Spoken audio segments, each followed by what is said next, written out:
Hi hello ನಮಸ್ಕಾರ. ಎಲ್ಲರಿಗೂ Mamata food ಕೋರ್ಟ್ಗೆ ಸ್ವಾಗತ. ನಾನು ಇವತ್ತು ಮುಸ್ಲಿಂ ಸ್ಟೈಲ್ ಬಿರಿಯಾನಿ ಮಾಡ್ತಾಯಿದ್ದೀನಿ. ಬನ್ನಿ ನೋಡೋಣ ಹೇಗೆ ಮಾಡೋದು ಅಂತ. ನಾನು 2 ಪಾವಷ್ಟು ಬಾಸುಮತಿ ರೈಸ್ ತೊಗೊಂಡಿದ್ದೀನಿ. 1 ಪಾವು ಮುಂಚೆನೇ ಹಾಕಿದ್ದೀನಿ. ಇದು ಇನ್ನೊಂದು ಪಾವು. 2 ಸರ್ತಿ ತೊಳ್ಕೊಂಡು ನೋಡಿ, ಅಕ್ಕಿ ಮುಳುಗೋ ಅಷ್ಟೇ ನೀರು ಹಾಕ್ಬಿಟ್ಟು ನಾನು ನೆನೆಸಿದ್ದೀನಿ. ನಾವು ಮಸಾಲೆ ರೆಡಿ ಮಾಡೋ ಅಷ್ಟರಲ್ಲಿ ಅಕ್ಕಿನೂ ಚೆನ್ನಾಗಿ ನೆಂದಿರುತ್ತೆ. ಜೀರಾ ರೈಸ್ ತೊಗೊಂಡ್ರೆ ಅವಶ್ಯಕತೆ ಇಲ್ಲ, ಒಂದು 10 ನಿಮಿಷ ನೆನೆಸಿದ್ರೆ ಸಾಕು. ಬಾಸುಮತಿ ರೈಸ್ ಒಂದು ½ ಆನ್ ಅವರ್ ಮುಂಚೆ ನೆನೆಸಿದ್ರೆ ತುಂಬ ಚೆನ್ನಾಗಿರುತ್ತೆ ಅಂತ, ಹರಳುವಾಗಿ ಬರುತ್ತೆ ಅಂತ ಅಷ್ಟೇ. ಇವಾಗ ಮಸಾಲೆ ಪ್ರಿಪೇರ್ ಮಾಡ್ಕೊಳ್ಳೋಣ. ನಾನು ದೊಡ್ಡದು 2 ಈರುಳ್ಳಿ ತೊಗೊಂಡಿದ್ದೀನಿ. ನಾನು ಅರ್ಧ ಕೆಜಿಗೆ ಮಾಡ್ತಾಯಿದ್ದೀನಿ ಅಷ್ಟೇ. 2 ಪಾವು ತೊಗೊಂಡಿದ್ದೀನಿ ಅಂದರೆ ಅರ್ಧ ಕೆಜಿಗೆ ಮಾಡ್ತಾಯಿದ್ದೀನಿ. ನೀವು 1 kg ಅಕ್ಕಿ ತೊಗೊಂಡ್ರೆ 400 ಗ್ರಾಮ್ ಅಷ್ಟು ನಮಗೆ ಈರುಳ್ಳಿ ಬೇಕು. 400 ಗ್ರಾಮ್ ಅಷ್ಟೇ ಟೊಮಾಟೋನು ಕೂಡ ಬೇಕು. ಈರುಳ್ಳಿ ಎಷ್ಟು ಹಾಕ್ತೀವೋ ಅಷ್ಟು ಟೊಮಾಟೊ ಕೂಡ ಹಾಕಬೇಕು. ಈಗ ನಾನು ಇದು ಪೀಸ್ ಈಗ ಸಣ್ಣದಾಗಿ ಸ್ಲೈಸ್ ಮಾಡ್ಕೊಳ್ಳೋಣ.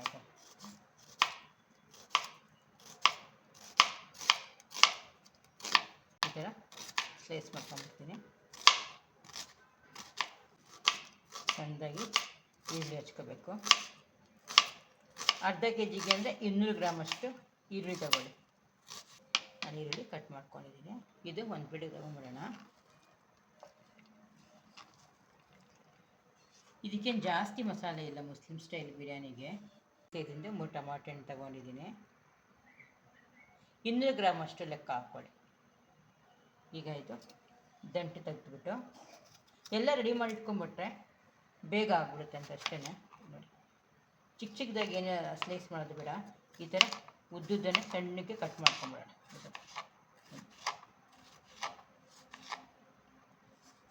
ಈ ಥರ ಕಟ್ ಮಾಡ್ಕೊಂಬಿಡೋಣ.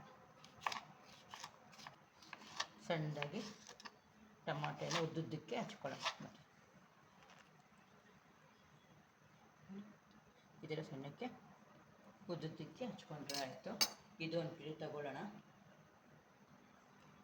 ಇದಕ್ಕೆ ನಾನು ಅರ್ಧ ಕಪ್ ಅಷ್ಟು ಪುದೀನ ತೊಗೊಂಡಿದ್ದೀನಿ. ನೋಡಿ, ಅರ್ಧ ಕಪ್ಪು ಪುದೀನ, 1/4 ಕಪ್ ಅಷ್ಟು ಕೊತ್ತಂಬರಿ ತೊಗೊಂಡಿದ್ದೀನಿ. ಪುದೀನ ಸ್ವಲ್ಪ ಜಾಸ್ತಿ ತೊಗೋಬೇಕು, ಕೊತ್ತಂಬರಿ ಸ್ವಲ್ಪ ಕಮ್ಮಿ ತೊಗೋಬೇಕು. 4 ಹಸಿಮೆಣಸಿನ್ಕಾಯಿ ತೊಗೋಬೇಕು. ನೋಡಿ, 3 ಪೀಸ್ ಚಕ್ಕೆ ತೊಗೊಂಡಿದ್ದೀನಿ, ಚಿಕ್ಕದು. 4 ಲವಂಗ ತೊಗೊಂಡಿದ್ದೀನಿ. 4 ಏಲಕ್ಕಿ ತೊಗೊಂಡಿದ್ದೀನಿ. ಇಷ್ಟೇ ಮಸಾಲೆ. ಅದಕ್ಕೆ ಗರಂ ಮಸಾಲ ಅಂದರೆ ಇಷ್ಟೇ. ಗರಂ ಮಸಾಲ ಪೌಡ್ರು ಏನೂ ಹಾಕೋದಿಲ್ಲ, ಇದೇ ಗರಂ ಮಸಾಲ ಅಷ್ಟೇ. ಈಗ ನಾನು ಸ್ಟವ್ ಅಂಟಿಸಿ ಪಾತ್ರೆ ಇಟ್ಟಿದ್ದೀನಿ. ಪಾತ್ರೆಗೆ 100 ಗ್ರಾಮ್ ಅಷ್ಟು ಎಣ್ಣೆ ಹಾಕ್ಕೊಳ್ಳೋಣ. ಅರ್ಧ ಕೆಜಿಗೆ 100 ಗ್ರಾಮು, 1 ಕೆಜಿಗೆ 200 ಗ್ರಾಮ್. ಈಗ ನಾನು 100 ಗ್ರಾಮ್ ಅಷ್ಟು ಎಣ್ಣೆ ಹಾಕ್ಕೊಳ್ತಾ ಇದ್ದೀನಿ. ಎಣ್ಣೆ ಸ್ವಲ್ಪ ಕಾಯ್ದು. ಈಗ ಎಣ್ಣೆ ಕಾದಿದೆ. ಚಕ್ಕೆ ಹಾಕ್ಕೊಳ್ತಾ ಇದ್ದೀನಿ, 11 ಪೀಸು. 4 ಲವಂಗ,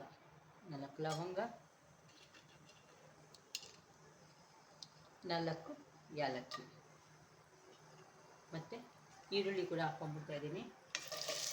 ಈರುಳ್ಳಿ ಸ್ವಲ್ಪ ಕೆಂಪಾಗಬೇಕು.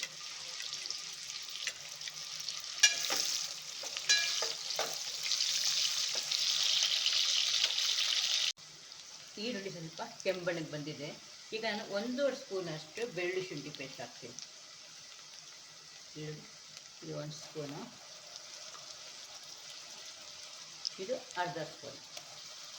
ಈರುಳ್ಳಿ ಜೊತೆಗೆ ಅದು ಫ್ರೈ ಆಗುತ್ತೆ, ಆಗ ಹಸಿ ಸ್ಮೆಲ್ಲೆಲ್ಲ ಹೋಗುತ್ತೆ ಬೆಳ್ಳುಳ್ಳಿ ಶುಂಠಿದು. ಜೊತೆಗೆ ಅದು ಫ್ರೈ ಆಗುತ್ತೆ, ಬೆಳ್ಳುಳ್ಳಿ ಶುಂಠಿ ಪೇಸ್ಟನ್ನು ಚೆನ್ನಾಗಿ ಫ್ರೈ ಆಗುತ್ತೆ. ಬೆಳ್ಳುಳ್ಳಿ ಶುಂಠಿ ಪೇಸ್ಟು ಹಸಿ ವಾಸನೆ ಹೋಗಿದೆ. ಇವಾಗ ನಾನು ಖಾರದ ಪುಡಿ ಹಾಕ್ತಾಯಿದ್ದೀನಿ. ನಾನು 1.5 ಸ್ಪೂನಷ್ಟು ಖಾರದ ಪುಡಿ ಹಾಕ್ಕೊಳ್ತಾ ಇದ್ದೀನಿ. ಇದು ಖಾರ ಕಮ್ಮಿ ಇದೆ, ಅದಕ್ಕೆ ನಾನು 1.5 ಸ್ಪೂನ್ ಹಾಕ್ಕೊಳ್ತಾ ಇದ್ದೀನಿ. ನೀವು ಬೇಕಾದರೆ ಖಾರ ಇದ್ದರೆ 1 ಸ್ಪೂನ್ ಹಾಕ್ಕೊಳ್ಳಿ ಸಾಕು.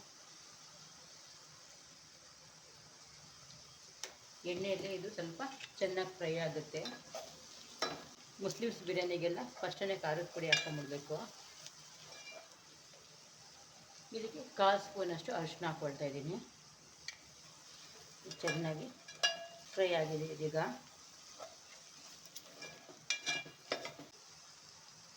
ಈಗ ಇದಕ್ಕೆ ಕೊತ್ತಂಬರಿ ಸೊಪ್ಪು ಹಾಕ್ಕೊಳ್ತಾ ಇದ್ದೀನಿ.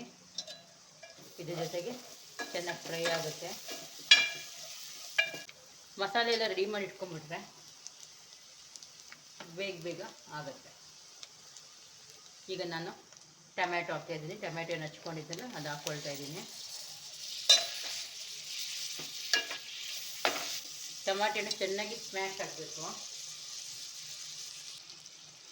ಈಗ ನಾನು ಇದಕ್ಕೆ 100 ಗ್ರಾಮ್ ಅಷ್ಟು ಮೊಸರು ಹಾಕ್ಕೊಳ್ತಾ ಇದ್ದೀನಿ. 1 kgಗೆ 200 ಗ್ರಾಮ್ ಮೊಸರು, ಅರ್ಧ kgಗೆ 100 ಗ್ರಾಮ್ ಮೊಸರು. ಎಲ್ಲ ಮಿಕ್ಸ್ ಮಾಡ್ಕೊಳ್ಳೋಣ ಚೆನ್ನಾಗಿ. ಕಲರ್ ನೋಡಿ ಹೇಗೆ ಬಿಟ್ಕೊಂಡಿದೆ ಅಂತ. 1-2 ನಿಮಿಷ ಕುದೀಲಿ. ಇದು ಕೈ ಆಡಿಸ್ತಾನೆ ಇರಬೇಕು. ಸ್ವಲ್ಪ ಖಾರದ ಪುಡಿ ಹಾಕ್ತೀವಲ್ಲ, ಸ್ವಲ್ಪ ತಳ ಅಂಟ್ಕೊಳ್ಳುತ್ತೆ. ಬೇಕಾದರೆ ನೀವು 1 ಸ್ಪೂನಷ್ಟು ನೀರು ಹಾಕ್ಕೊಳ್ಬೋದು ಆ ಟೈಮಿಗೆ ಬೇಕಂದರೆ, ನಿಮ್ಗೆ ಅನಿಸೋದೇ ತಳ ಹಿಡಿದು ಬಿಡ್ತಾ ಇದೆ ಅಂದರೆ. ಈಗ 2 ನಿಮಿಷ ಆಗಿದೆ. ನಾನು ಇದಕ್ಕೆ 3/4 kg ಚಿಕನ್ ತಗೊಂಡಿದ್ದೀನಿ. ಚೆನ್ನಾಗಿ ತೊಳ್ಕೊಂಡಿದ್ದೀನಿ. ಈಗ ಚಿಕನ್ ಇದಕ್ಕೆ ಹಾಕ್ಕೊಳ್ತಾ ಇದ್ದೀನಿ.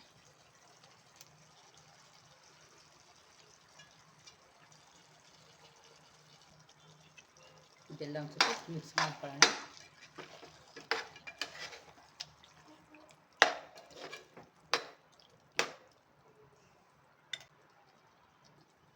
ಇದಕ್ಕೆ ನಾವು ರುಚಿಗೆ ತಕ್ಕಷ್ಟು ಉಪ್ಪು ಹಾಕ್ಕೊಳ್ಳೋಣ. ಉಪ್ಪು ನೋಡ್ಕೊಂಡು ಹಾಕ್ಕೊಳ್ಳಿ. ಅನ್ನಕ್ಕೂ ಹಾಕ್ಕೊಳ್ಬೇಕು ನಾವು. ಈಗ ಪುದೀನ ಸೊಪ್ಪು ಕೂಡ ಹಾಕ್ಕೊಂಡ್ಬಿಡ್ತಾ ಇದ್ದೀನಿ ಇದಕ್ಕೆ. ಹಾಕ್ಬಿಟ್ಟು ಎಲ್ಲ ಚೆನ್ನಾಗಿ ಒಂದ್ಸತಿ ಮಿಕ್ಸ್ ಮಾಡ್ಕೊಳ್ಳೋಣ.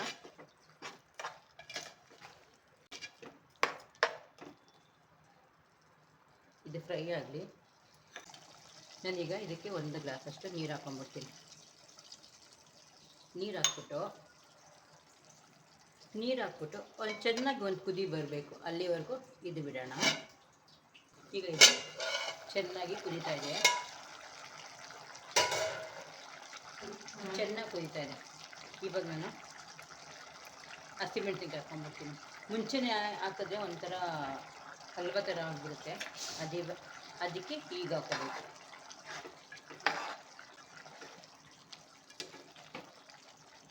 ಈಗ ನಾನು ಇದು ಲೋ ಫ್ಲೇಮಲ್ಲಿ ಇಡ್ತೀನಿ. ಲೋ ಫ್ಲೇಮಲ್ಲಿ ಇಟ್ಟು ಅಕ್ಕಿ ಕುದಿಯೋವರೆಗೂ ಲೋ ಫ್ಲೇಮಲ್ಲಿ ಇದು ಕುದೀಲಿ.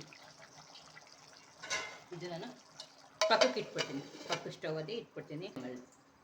ಲೋ ಫ್ಲೇಮಲ್ಲಿ ನಾವು ಇಡಬೇಕಾಗುತ್ತೆ. ಮುಸ್ಲಿಮ್ಸ್ ಬಿರಿಯಾನಿಲಿ ಏನಾಗುತ್ತೆ ಅಂದರೆ ಮಸಾಲೆ ಬೇರೆ ಮಾಡ್ಕೊಳ್ತಾರೆ, ಅನ್ನ ಬೇರೆ ಮಾಡ್ಕೊಳ್ತಾರೆ. ಈಗ ನಾನು ಅರ್ಧ kg ಅಕ್ಕಿ ತಗೊಂಡ್ರೆ 4 ಲೋಟ ನೀರು ತಗೋಬೇಕಲ್ಲ. ನಾವು 4 ಬದಲು 8 ಲೋಟ ನೀರು ತಗೋಬೇಕಾಗುತ್ತೆ. ನಾನು 8 ಲೋಟ ನೀರು ತಗೊಂಡಿದ್ದೀನಿ. ಇದು ನೀರು ಕುದಿಯೋಕ್ಕೆ ಬಿಡೋಣ. ಈಗ ಇದಕ್ಕೆ ನಾನು ಸ್ವಲ್ಪ ಉಪ್ಪು ಹಾಕ್ಕೊಳ್ತಾ ಇದ್ದೀನಿ ಅನ್ನಕ್ಕೆ. ಮತ್ತು ಎಣ್ಣೆ ಸ್ವಲ್ಪ ಹಾಕ್ಕೊಳ್ತೀನಿ. 1-2 ಸ್ಪೂನಷ್ಟು ಎಣ್ಣೆ ಹಾಕ್ಕೊಳ್ಳೋಣ.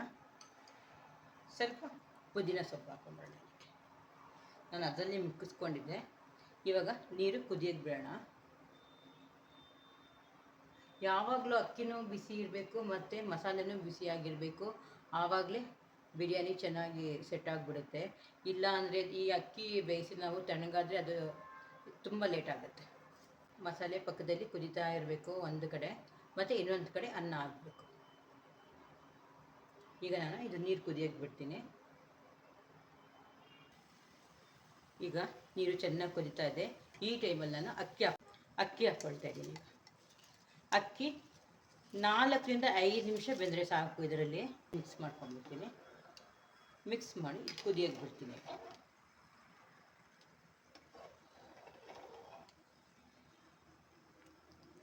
ಈಗ ನೀವು ಚೆಕ್ ಮಾಡ್ಕೋಬೋದು. ಉಪ್ಪು ಸ್ವಲ್ಪ ಬೇಕಂದರೆ ಇದಕ್ಕೆ ಹಾಕ್ಕೊಳ್ಬೋದು. ಇವಾಗ ಅನ್ನ ಮಾಡಿದ್ರೆ ನಿಮಗೆ ಉಪ್ಪು ಎಷ್ಟು ಬೇಕಾಗುತ್ತೆ ಅಷ್ಟು ಬೇಕಾಗುತ್ತೆ.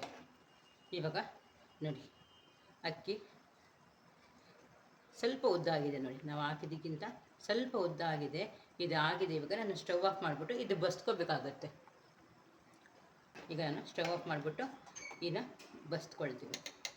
ಈಗ ನಾನೊಂದು ಜರಡಿ ತೊಗೊಂಡಿದ್ದೀನಿ. ಇಲ್ಲ ಈ ಥರ ಕೆಳಗಡೆ ಒಂದು ಪಾತ್ರೆ ಇಟ್ಕೊಂಡಿದ್ದೀನಿ. ಇವಾಗ ಈ ಅಕ್ಕಿ ಇದರಲ್ಲಿ ಬಸ್ಕೊಂಡ್ಬಿಡ್ತೀನಿ. ಈ ನೀರು ಬಿಸಾಕಬಾರ್ದು. ನೀರು ಇಟ್ಕೊಂಡಿದೆ. ಬಸ್ಕೊಂಬಿಟ್ಟೆ ನಾನು. ಈಗ ನೋಡ್ಬೋದು ನೀವು, ಈ ಅನ್ನ ನೋಡಿ ಅರ್ಧದಷ್ಟು ಬೆಂದೋಗ್ಬಿಟ್ಟಿದೆ. ಈಗ ನೋಡೋಣ ಬನ್ನಿ,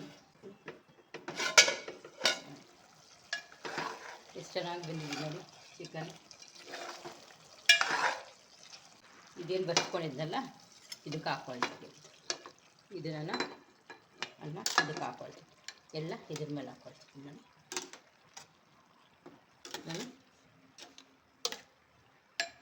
ಇದೆಲ್ಲ ಈ ಥರ ಹಡ್ಕೊಂಬಿಡ್ತೀನಿ.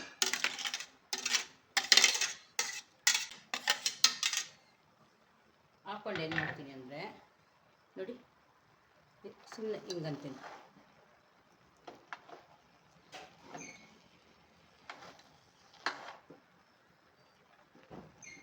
ಸುಮ್ಮನೆ ಅಲ್ಲಲ್ಲಿ ಹೋಲ್ಡ್ ಮಾಡ್ತೀನಿ.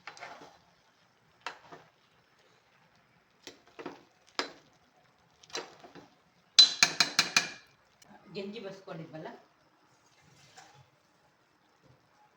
ಅದನ್ನು ಮುಕ್ಕಾಲು ಗ್ಲಾಸ್ ಅಷ್ಟು ಅಂದ್ಕೊಳ್ಳಿ, ಮುಕ್ಕಾಲು ಗ್ಲಾಸ್ ಅಷ್ಟು ಇದಕ್ಕೆ ಹಾಕ್ಬಿಡೋಣ ನೀರು.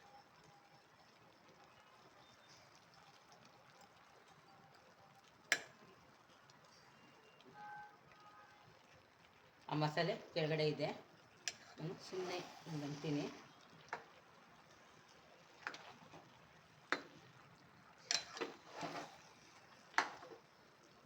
ಮಸಾಲೆ ಏನು ತೆಗಿಯೋದು ಬೇಡ, ಮಸಾಲೆ ತೆಗಿಯೋದು ತಿರ್ಗೋ ಅದೆಲ್ಲ ಆಗುತ್ತಲ್ಲ, ಅದಕ್ಕೆ ನಾವು ಆ ಥರ ಏನು ಬೇಡವೇ ಬೇಡ. ಮುಕ್ಕಾಲು ಗ್ಲಾಸ್ ಅಷ್ಟು ನೀರು ಹಾಕ್ಬಿಟ್ರೆ ಸಾಕು. ಜಾಸ್ತಿ ತಿರುಗ್ಸಕ್ಕೆ ಹೋಗ್ಬಾರ್ದು. ಇವಾಗ ನಾವೇನು ಮಾಡಬೇಕು ಅಂದರೆ ಇದಕ್ಕೆ 1 ಸ್ಪೂನಷ್ಟು ತುಪ್ಪ ಹಾಕ್ಕೊಳ್ಳಿ. ತುಪ್ಪ ಹಾಕ್ಬಿಟ್ಟು ತಟ್ಟೆ ಮುಚ್ಕೊಳ್ಳೋಣ. ತಟ್ಟೆ ಮುಚ್ಚಿ ಈಗ ನಾನು ಪಕ್ಕದಲ್ಲಿ ತವ ಇಟ್ಬಿಟ್ಟು ಚೆನ್ನಾಗಿ ಬಿಸಿ ಮಾಡ್ಕೊಂಡಿದ್ದೀನಿ. ಇದು ಹಳೆ ತವ. ಇವಾಗ ನಾನು ಏನು ಮಾಡ್ತೀನಿ ಅಂದರೆ ಈ ತಪ್ಪಲೆ ಎತ್ಬಿಟ್ಟು ಈ ತವ ಇದರಲ್ಲಿ ಇಟ್ಬಿಡ್ತೀನಿ. ಇಟ್ಬಿಟ್ಟು ಲೋ ಫ್ಲೇಮಲ್ಲಿ 20 ನಿಮಿಷ ಬಿಡ್ತೀನಿ. ಲೋ ಫ್ಲೇಮಲ್ಲಿ 20 ನಿಮಿಷ ಬಿಡ್ತೀನಿ. ಆವಾಗ ದಮ್ ಆಗಿಬಿಟ್ಟಿರುತ್ತೆ. ಲೋ ಫ್ಲೇಮಲ್ಲಿ 20 ನಿಮಿಷ ಬಿಡ್ತೀನಿ. ಮತ್ತು ಈ ಪಾತ್ರೆ ನೀರೇನು ಬಸ್ಕೊಂಡಿಲ್ವಲ್ಲ, ಬಿಸಿ ಬಿಸಿ ಇತ್ತಲ್ಲ, ನಾವು ಇದ್ರ ಮೇಲೆ ಇಟ್ಬಿಡೋಣ. ಆವಾಗ ಮೇಲೂ ಕಾವಿರುತ್ತೆ, ಕೆಳಗಡೆನೂ ಕಾವಿರುತ್ತೆ. ಈಗ 20 ನಿಮಿಷ ದಮ್ಮಿಗೆ ಬಿಡ್ತೀನಿ. ಈಗ ನನಗೆ 20 ನಿಮಿಷ ಆಗಿದೆ. ನಾನು ಸ್ಟವ್ ಆಫ್ ಮಾಡಿಬಿಟ್ಟು ಒಂದು 10 ನಿಮಿಷ ಹಾಗೆ ಬಿಡ್ತೀನಿ. ಈಗ ನೋಡೋಣ ಬನ್ನಿ. ಬಿಟ್ಟು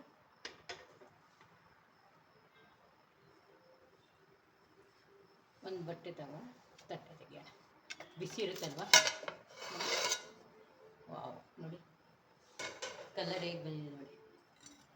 ಇದು ನಾವು ಅನ್ನ ನೋಡಿ, ಹರಳು ನೋಡಿ ನೋಡಿ.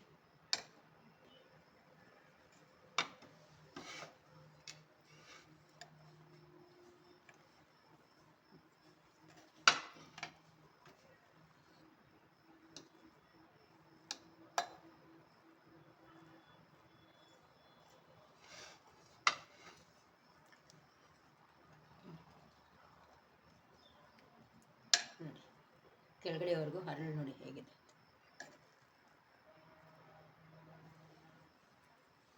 ಇಪ್ಪತ್ತು ನಿಮಿಷ ಸಾಕು ಅಷ್ಟೇ. ಅನ್ನ ನಾವು ಬೇಯಕ್ಕಿಡ್ತೀವಲ್ಲ ಆವಾಗ ಒಂದು 4 ನಿಮಿಷ ಸಾಕು ಅಷ್ಟೇ. ಯಾಕಂದರೆ ಅರ್ಧ ಗಂಟೆ ಮುಂಚೆ ನಾವು ನೆನೆಸ್ಬಿಟ್ಟಿರ್ತೀವಲ್ಲ. ಈ ಹಗಲು ನೋಡಿ ಎಷ್ಟುದ್ದ ಹಾಗೆ ಇದೆ ನೋಡಿ.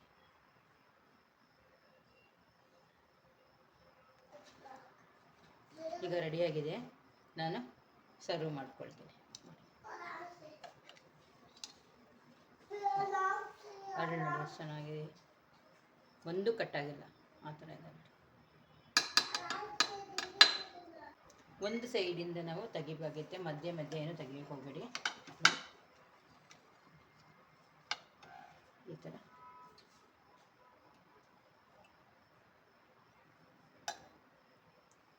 ಈಗ ರೆಡಿಯಾಗಿದೆ. ನಾನು ಸರ್ವ್ ಮಾಡ್ತೀನಿ. ಮುಸ್ಲಿಂ ಸ್ಟೈಲ್ ಬಿರಿಯಾನಿ ರೆಡಿಯಾಗಿದೆ. ಇದು ಶಾದಿಕ ಬಿರಿಯಾನಿ ಕೂಡ ಅಂತಾರೆ. ಹಗಲು ನೋಡಿ ಹಾಗೆ ಒಡೆದಿಲ್ಲ. ನೀವು ಅಕ್ಕಿ ಮಿಕ್ಸ್ ಮಾಡಬೇಕಾದ್ರೆ ತುಂಬ ಹೊತ್ತು ಅಲ್ಲಾಡಿಸ್ಬಾರ್ದು, ಸುಮ್ಮನೆ ಹಾಕ್ಬಿಟ್ಟು ಹಂಗಂಗೆ ಮಾಡಿ ಬಿಟ್ಬಿಡ್ಬೇಕು ಅಷ್ಟೇ. ಟೇಸ್ಟ್ ನೋಡೋಣ ಈಗ. ಪರ್ಫೆಕ್ಟಾಗಿ ಹಾಗೆ ಬಂದಿದೆ. ಒಮ್ಮೆ ಟ್ರೈ ಮಾಡಿ, ನೀವು ಕಮೆಂಟ್ ಮಾಡಿ. ನಾನು ನಿಂಬೆಹಣ್ಣು ಹಾಕಿಲ್ಲ ಇದಕ್ಕೆ, ಯಾಕಂದರೆ ಟೊಮೆಟೊನೂ ಹುಳಿ ಇದೆ ಮತ್ತು ಮೊಸರು ಹುಳಿ ಇರುತ್ತೆ. ನೀವು ಒಂದು ಸತಿ ಉಪ್ಪು ಮತ್ತು ಖಾರ ಎಲ್ಲ ಚೆಕ್ ಮಾಡ್ತಿರಲ್ಲ, ಆವಾಗ ನಿಮ್ಗೆ ಗೊತ್ತಾಗ್ಬಿಡುತ್ತೆ. ನಿಂಬೆಹಣ್ಣು ಬೇಕಂದರೆ ಹಾಕ್ಕೊಳ್ಬೋದು. ತುಂಬ ಜಾಸ್ತಿ ಹುಳಿ ಆದರೂ ನಾವು ಬಿರಿಯಾನಿ ತಿನ್ನೋಕ್ಕಾಗೋದಿಲ್ಲ. ನಿಮಗೆ ಈ ಬಿರಿಯಾನಿ ಇಷ್ಟ ಆಯಿತು ಅಂದ್ಕೊಳ್ತೀನಿ. Thank you. ಪ್ಲೀಸ್ ಸಪೋರ್ಟ್ ಮಾಡಿ ಮತ್ತು ಸಬ್ಸ್ಕ್ರೈಬ್ ಕೂಡ ಮಾಡಿ.